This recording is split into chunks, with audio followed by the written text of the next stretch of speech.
పహల్గాం ఉగ్రదాడిపై రేపు కేంద్రానికి NIA report ఇవ్వనున్నట్లు సమాచారం. పహల్గాం ఉగ్రదాడి తర్వాత సుమారు 100కు పైగా ప్రాంతాల్లో ఎన్ఐఏ బలగాలు సోదాలు నిర్వహించాయి.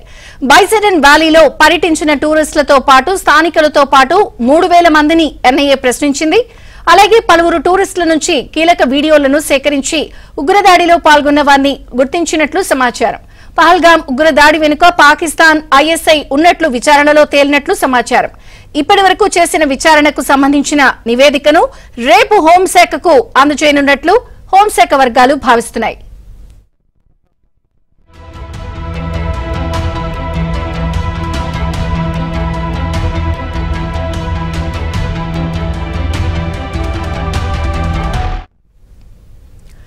మరోవైపు కాసేపట్లో ప్రధాని మోదీతో జమ్మూ కశ్మీర్ సీఎం ఒమర్ అబ్దుల్లా భేటీ కానున్నారు.